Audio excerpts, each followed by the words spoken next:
오늘도 하나님을 예배하신 여러분에게 주님의 은혜와 평강이 함께 하시기를 주님의 이름으로 축원합니다. 어느 날 바리새인들이 예수님께 찾아와서 자신들이 기대하고 바라는 정치적, 민족적 하나님의 나라가 언제 임하느냐고 질문을 던졌습니다.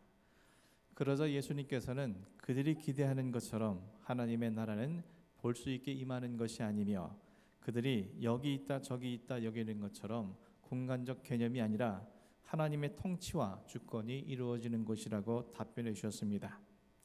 그리고 하나님의 나라는 이미 너희 안에 임해 계시다라고 주님은 말씀하셨습니다.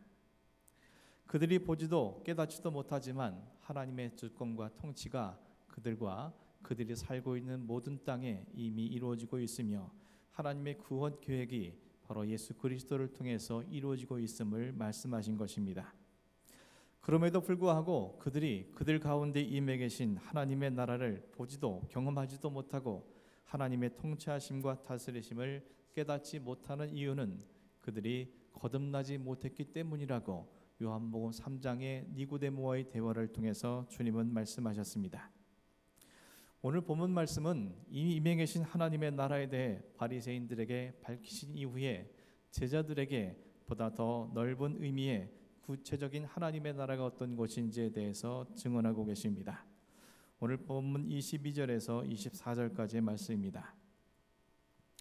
때가 이르리니 너희가 인자의 날 하루를 보고자 하되 보지 못하리라. 사람이 너에게 말하되 보라 저기 있다 보라 여기 있다 하리라. 그러나 너희는 가지도 말고 따르지도 말라.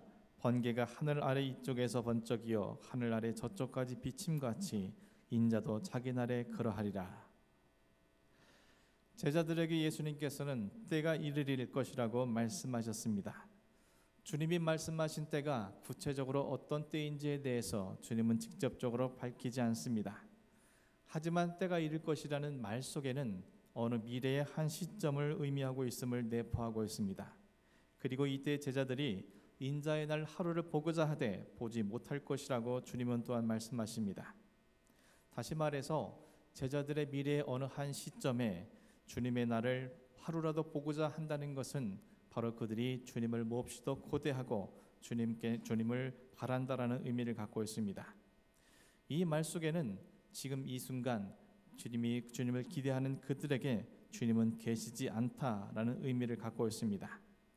그들이 주님을 몹시도 고대하고 기다리고 있음에도 불구하고 주님을 한날이라도 보지 못하는 그들의 상황이 어떠한 것인지에 대해서는 마태복음 24장 8절 9절과 21절에서 29절 말씀을 통해서 보게 될 때 그들이 큰 환난 중에 있기 때문에 주님을 몹시도 고대하고 있음을 우리는 알 수 있게 됩니다.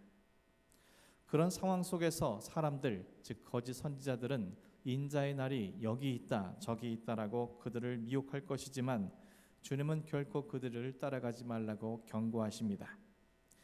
결코 그들이 있는 곳에는 주님이 계시지도 인자의 날이 임하지도 않을 것이라고 주님은 말씀하십니다. 왜냐하면 주님은 어느 특정 장소가 아니라 번개가 하늘에서 번쩍일 때 사방에서 그것을 볼 수 있는 것처럼 주님께서는 모두가 볼 수 있게 임하시는 분이기 때문이라고 주님은 설명하고 있습니다. 주님을 따르는 자들이 이 땅에서 세상으로부터 고난과 핍박과 미움과 불이익과 고통을 당한다는 것은 이미 예수님께서 제자들에게 여러 차례 밝힌 바가 있습니다. 그것은 주님이 살아계실 때뿐만 아니라 주님이 이 땅에 계시지 않는 이후에도 주를 믿고 따르는 자들에게는 지속적으로 이루어질 것이라고 주님께서는 그들에게 밝히신 바가 있습니다. 더군다나 연약한 인간으로 이 땅의 인생을 살아간다는 것은 결코 녹록지 않은 것입니다. 이 땅에서 살아가는 삶 자체만으로도 충분히 고달프고 그 인생은 힘든 여정입니다. 이 땅에서 살아가는 그들에게 예수님을 믿기 때문에 받게 되는 미움과 박해와 불이익과 고통과 아픔은 그들에겐 신앙인으로서의 삶을 더욱더 곤고하게 만들 수 있습니다. 그럴 때마다 믿는 자들은 어서 속히 주님을 만나볼 수 있기를 고대하게 될 것이고 또는 자신의 생명을 어서 빨리 취해달라고 고백하는 자들도 있을 것입니다. 자신의 삶이 너무나도 힘들고 고달프니 주님이 와주시거나 주님의 날 데려가신다면 자신의 모든 이 고통에서 벗어날 수 있다고 그들은 믿기 때문입니다. 신천지를 비롯한 이단과 사이비들은 이러한 심약한 영적 상태에 있는 사람들에게 접근하여 그들을 미혹해 합니다. 자신 스스로가 그리스도라고 자칭하는 자들도 있으며 여기로 저기로 그들을 미혹하고 여기저기 특정 집단과 특정 장소, 특정 집회에 가면 모든 문제가 해결될 것이라고 미혹하기도 합니다. 하지만 이러한 사람들의 미혹에 사람들이 빠지는 이유가 무엇이겠습니까? 왜 그처럼 터무니없는 말에 사람들이 넘어가는 것이겠습니까? 주님은 제자들에게 모든 사람들이 보는 앞에서 당신께서 이 땅에 재림주로 오실 것임을 말씀하시면서 다음과 같이 말씀하셨습니다. 그러나 그가 먼저 많은 고난을 받으며 이 세대에게 버림받아야 할지니라. 주님이 다시 오실 날을 고대하는 그들에게 주님은 갑자기 당신께서 생전에 계신 지금 많은 고난을 받게 될 것이며 이 세대에게 버림받아야 할 것이라고 말씀하십니다. 주님이 오실 날에 대해 말씀하시다가 갑작스럽게 이 말씀을 제자들에게 하시는 이유는 분명 그들이 여기저기에서 미혹하는 소리와 연관되어지는 것임을 알 수 있게 됩니다. 예수님께서 인류의 구원주가 되시기 위해서 스스로 이 세상에서 많은 고난을 받으시고 이 세대에 버림받으셨다면 재림주를 맞이해야 하는 그들은 당연히 주님이 떠나신 그 모습을 피하거나 또는 회피해서는 안 된다는 사실입니다. 주님이 그들을 위해서 고난받고 버림받으셨다면 주님을 따르는 그들 또한 이 세상에서 고난받는 것과 버림받는 것을 당연한 것으로 여기고 그 모든 것을 감당할 수 있어야 한다는 것입니다. 여기 있다 저기 있다 하는 말에 미혹당하는 이유는 뒤집어 말하면 고난을 피하고 또한 세상으로부터 버림받지 않으려 하기 때문에 그들은 세상으로부터 미혹을 당한다라고 이해할 수 있습니다. 하지만 주님은 우리를 위해 기꺼이 많은 고난을 받으시고 또한 이 세대로부터 버림을 받으시기 위해 지금 마지막으로 예루살렘으로 향하고 있습니다. 따라서 주님께서는 그들에게 당신께서 가시는 이 길 그리고 재림주로 이 땅에 오시는 그 모든 모습들을 그들에게 말씀하심으로 말미암아 그들이 참된 믿음으로 설 수 있기를 바라시며 이와 같이 교훈하신 것임을 알 수 있게 됩니다. 이에 대한 보다 구체적이고 또한 자세하게 모습을 보여주시기 위해서 주님은 인자의 때의 사람들의 모습을 통해서 가르침을 주고 계십니다. 본문 26절에서 30절까지의 말씀입니다. 노아의 때에 된 것과 같이 인자 때에도 그러하리라.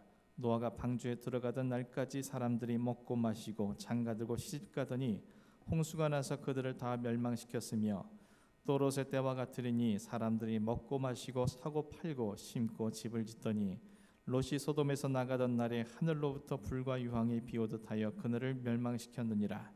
인자가 나타나는 날에도 이러하리라.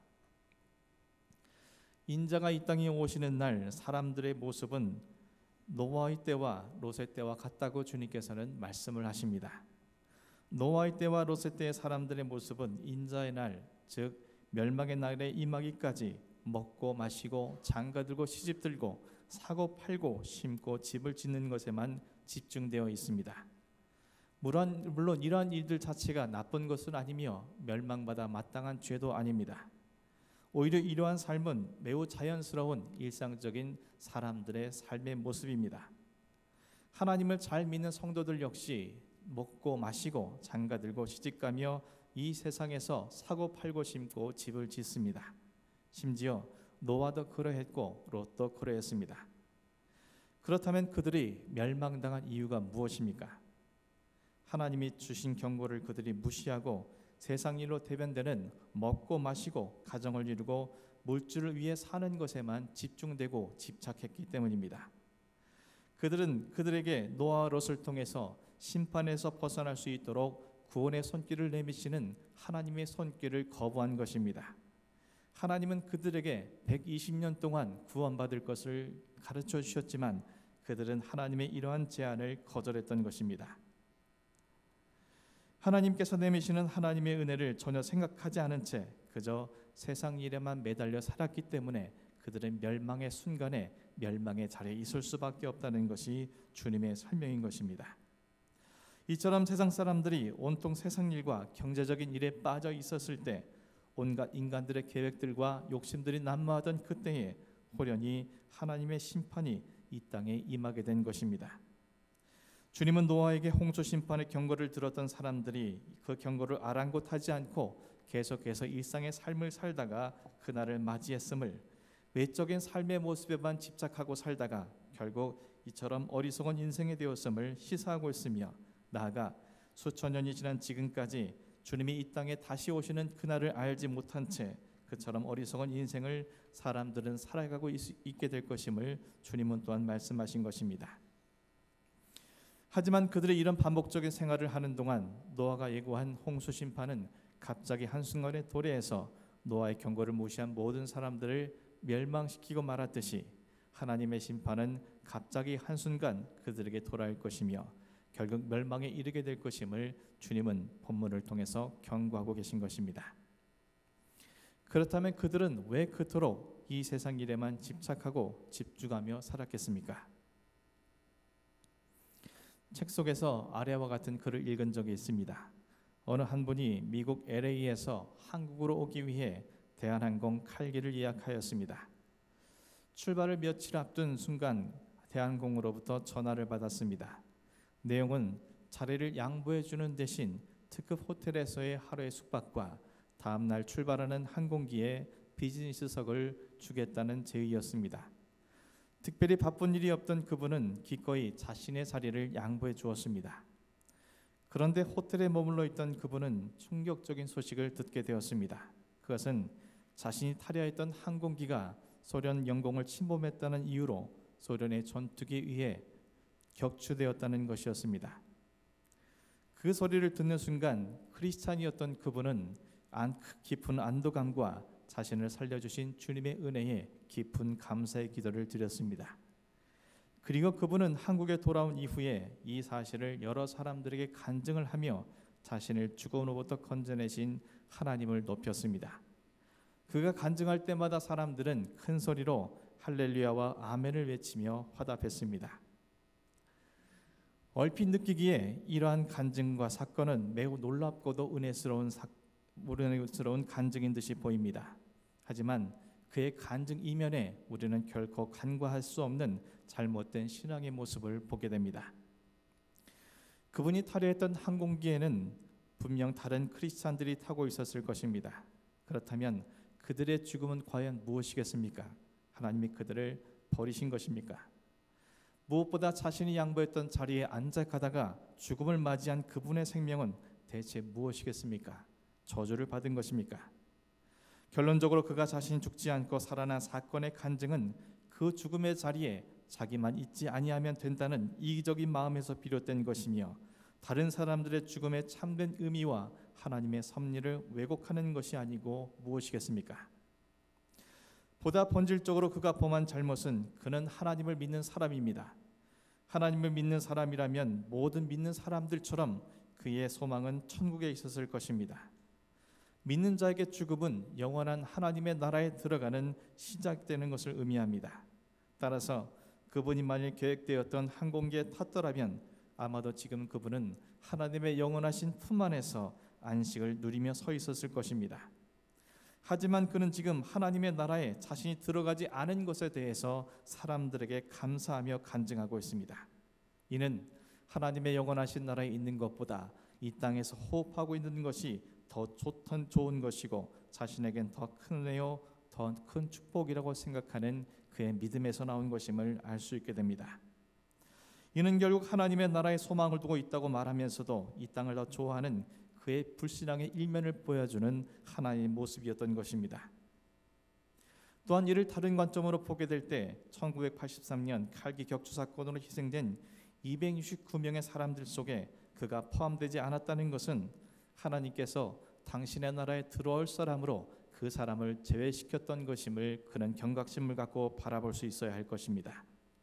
하나님의 나라에 들어올 수 있는 자에서 그를 제외시켰다는 것은 그의 믿음이 얼마나 불완전하고 그의 믿음이 얼마나 불신앙적인 것을 하나님께서 판단하고 알고 계시며 지금 이 순간만큼은 그를 심판하신 것임을 그는 경각심을 갖고 자신을 돌아보았어야 할 것입니다. 하지만 그는 이 모든 것을 알지 못하고 깨닫지 못한 채 단지 이 땅에서 하루를 더 연명하는 것을 기뻐하고 감사하고 사람들에게 간증했던 것입니다. 사랑하는 성도 여러분, 혹 우리가 이와 같지는 않습니까? 말로는 하나님 나라의 소망을 두고 살아간다고 하지만 주님이 지금 너의 영혼을 내가 부르겠다고 말씀하신다면 그 부름 앞에 당장 쫓으려는 사람이 몇이나 되겠습니까? 말로는 아멘 주 예수여 오시옵소서라고 고백하지만 내가 지금 당장 재림하여서 이 세상의 종말과 심판, 대환란을 행하겠다고 말씀하신다면 주님의 재림을 아멘으로 화답하려는 자가 얼마나 되겠습니까?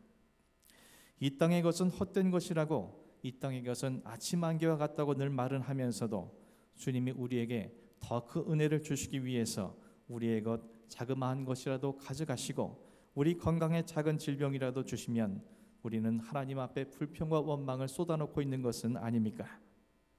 주님을 우리를 사랑하셔서 우리에게 정금 같은 믿음을 주시기 위해 섭리하시는 연단이나 고난은 결코 나에게 오지 않게 해달라고 부르짖고 있는 것은 아닙니까?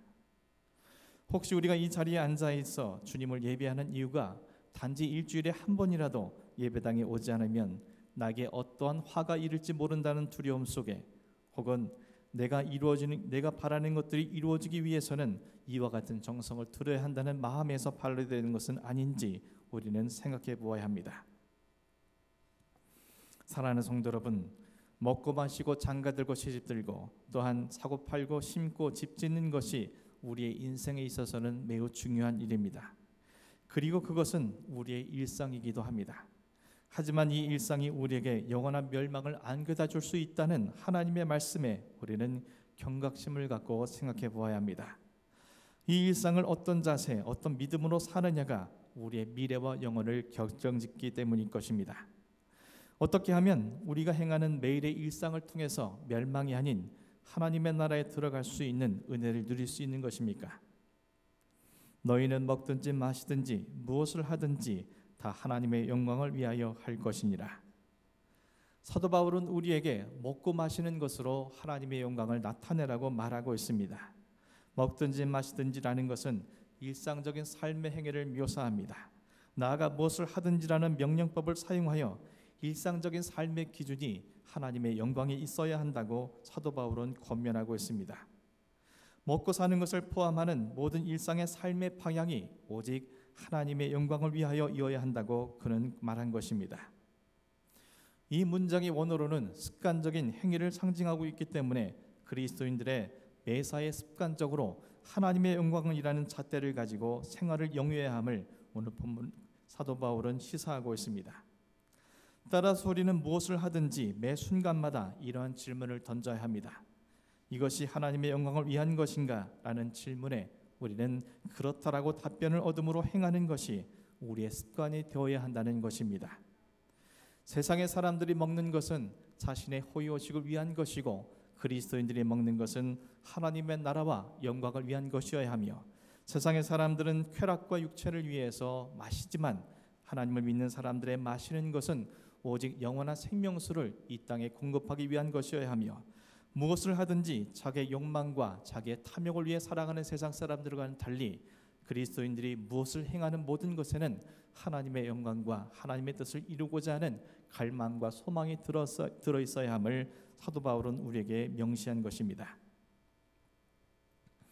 먹고 마시고 장가들고 시집가고 또한 사고 팔고 신고 집을 짓는 것이 나를 향해 있는 것이 바로 세상 사람들의 모습이요, 또한 이 모든 것이 하나님을 향해 있을 때 우리는 구원에 이를 뿐만 아니라 하나님의 영광을 나타내는 참된 그리스도인이 될 수 있음을 사도 바울은 우리에게 권면을 하고 있습니다.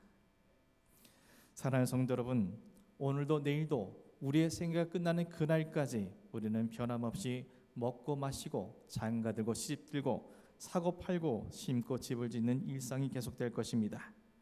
하지만 이 땅에서의 일상에만 반복하고 집중하고 집착하느라 주님이 다시 오시는 날, 번개같이 임하는 그날을 알지 못한 채 우리가 살아간다면 우리는 노아의 때 사람들처럼, 롯의 때의 사람들처럼 우리는 멸망의 자리에서 벗어날 수가 없을 것입니다.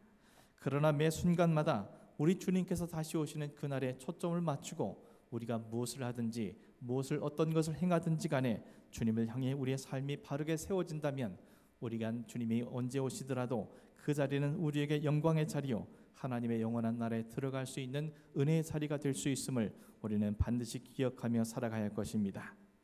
여러분의 모든 일상의 삶들이 노아와 롯의 모든 이 사람들의 모습이 아닌 진정한 그리스도인의 모습을 갖춤으로 말미암아 우리 모두에게 하나님의 영광을 나타내고 구원의 자리에 임할 수 있는 복된 삶이 될 수 있기를 주님의 이름으로 간절히 축원합니다. 기도하겠습니다.